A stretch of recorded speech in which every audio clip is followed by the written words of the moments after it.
สวัสดีค่ะสัปดาห์นี้เราก็มาเจอเพื่อนๆกันอีกเช่นเคยนะคะวันนี้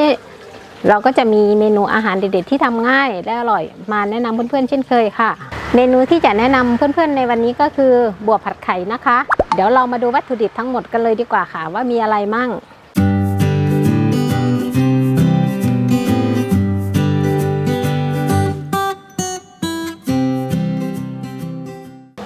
วัตถุดิบหลักของเราก็คือบวบไข่ไก่น้ำมันกระเทียมบดซอสหอยนางรมน้ำตาลทรายซีอิ๊วขาวแล้วก็น้ำเปล่าค่ะเดี๋ยวเรามาเริ่มวิธีทำกันเลยนะคะอันดับแรกก็คือเอาเปิดไฟ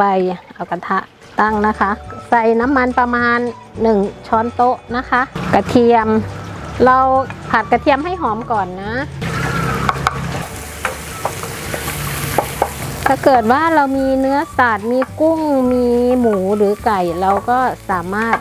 นำมาใส่ก็ได้นะคะแต่อันนี้เราใส่ไข่อย่างเดียวเพราะหาง่ายถ้าไปแคมปิ้งเราก็ไม่ต้องใช้เนื้อสัตว์เลยก็ได้ใส่แต่ไข่ก็อร่อยพอกระเทียมเริ่มหอมแล้วเราก็ใส่บวบลงไปผัด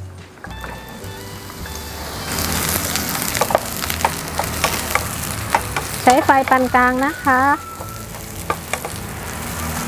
ผัดบวบให้สุกก่อนก็ใส่น้ำ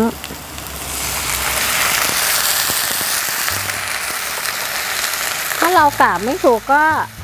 ประมาณทัพพีหนึ่งก่อนค่ะเพื่อให้บวบมันสุกบวบก็เริ่มจะเปลี่ยนสีแล้วเราจะดูง่ายมากเวลาบวบมันจะสุกเพราะเนื้อตรง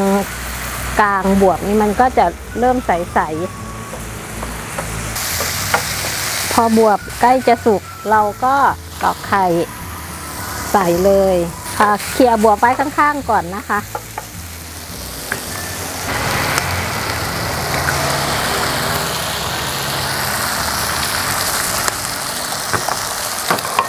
ลูก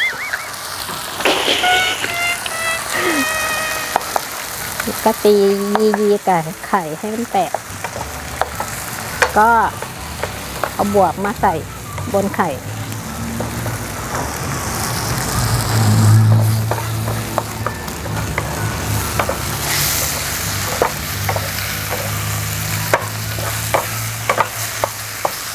จากนั้นเราก็ปรุงด้วยน้ำมันหอยน้ำตาลทรายซีอิ๊วขาวบางคนไม่ใส่ซีอิ๊วขาวก็จะใส่ซอสปรุงรสก็ได้นะคะ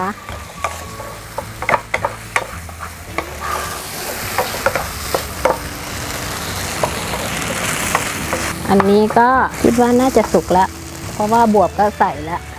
โอเค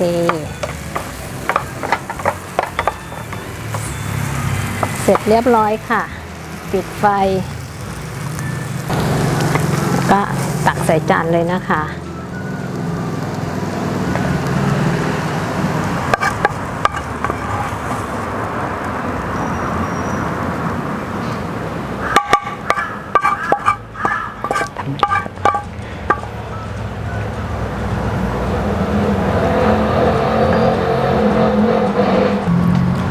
เสร็จเรียบร้อยค่ะเมนูบวบผัดไข่นะคะ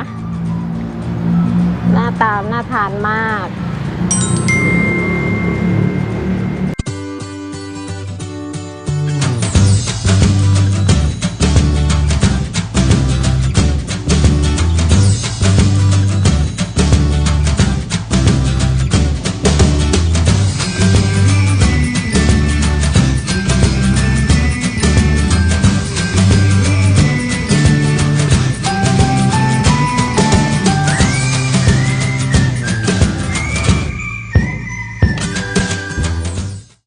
ก็สำหรับวันนี้เมนูบวบผัดไข่นะคะก็เสร็จเรียบร้อยแล้วถ้าเกิดว่าเพื่อนๆมีเวลาว่างก็